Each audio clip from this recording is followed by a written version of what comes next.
Chapter 5, Mr. Kermit. Emma Fountain! I can scarcely believe it. Of all the classrooms in all the schools, she has to walk into mine. She's a time machine. That's what she is. The spitting image of her mother. It brings back memories I thought were buried forever. I can still see the engagement notice in the newspaper.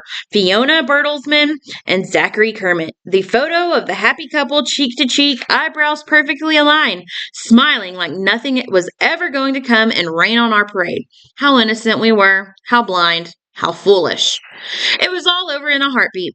The test, the scandal, the breakup. Since then, I've only seen smiles like that twice. 7 months later, when Fiona lined her eyebrows up with Gil Fountain in the engagement notices, and today, when their daughter, Emma, stepped through the doorway of room 117.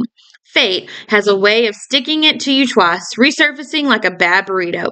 This morning was my second shot. Every day draws me 24 hours closer to the early retirement, but the last lap isn't going to be a cakewalk. First Thaddeus and the Unteachables, and now Fiona's clone in the room next door. A living, breathing, bucket-filling reminder of the life I missed out on.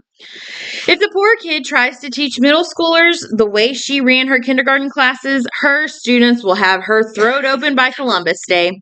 I should sit her down and explain a few things, but that would mean I care. Caring is where the trouble starts. Hard experience taught me that. I didn't make it to the cusp of early retirement by caring. I made it by keeping my head down, regardless of whether they give me honor students or unteachables or the zombie apocalypse. All I have to do is endure. There are small satisfactions. The hiss of the air-controlled closing on the school entrance behind me as I exit the building. The crunch of my shoes on the bad pavement of the parking lot.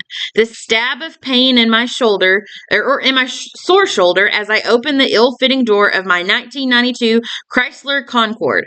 The one Fiona and I bought to start a new life together. Sky blue, although now it's mostly rust.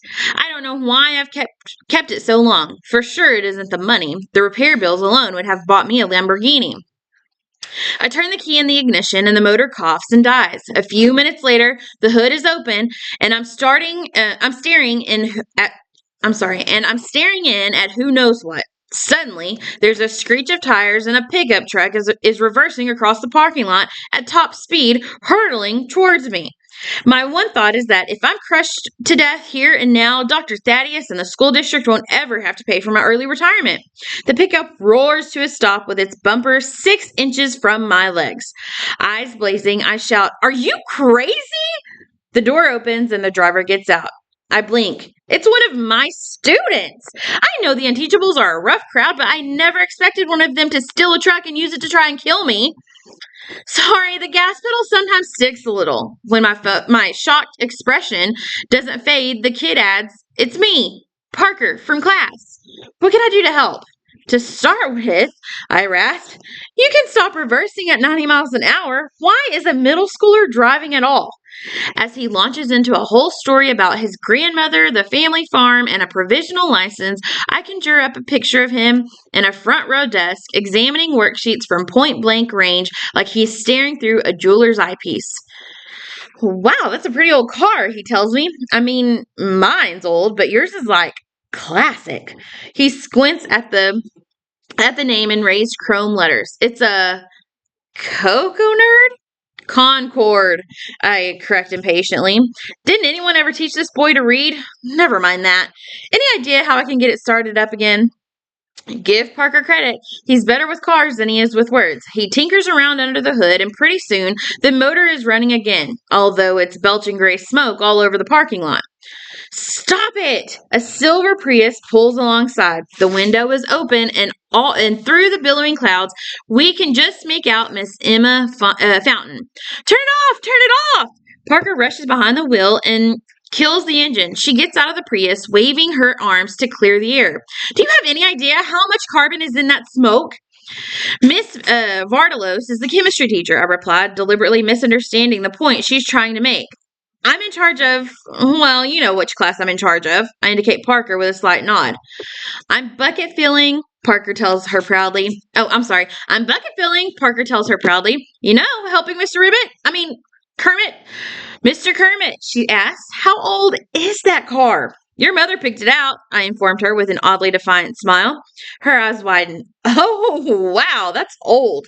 It's just that people don't understand emissions back then, or didn't understand emissions back then. It was before anyone started putting the environment first. Recycling, composting, installing solar panels. A long speech forms in my mind about how this is a free country and it's none of her business what anybody drives or how old it is or what it spews out into the atmosphere. But for some reason, I can't say it. Not to her, not to that face that looks so much like Fiona's.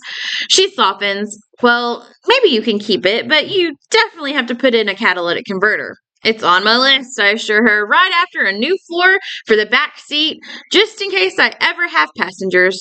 Parker peers into the back. Whoa, is that the ground? Air conditioning, I supply, tight-lipped, old school. Emma regards me with pity. On the plus side, she and Parker managed to get the motor running again, minus the smoke this time. Wow, Miss Fountain, Parker raves, you're really good with cars. I learned it from my mom, she explains. She took a course in auto mechanics, because she bought a real lemon once and her voice trails off as she frowns at the old Concorde connecting the dots. I swallow what's left of my pride. Thanks for your help. I'm positive that her first act after getting home will be to call her mother and say, Ma, guess what? He still got the car. The calendar appears in my mind, that magical date in June circled in gold Sharpie. Only 172 more days to go.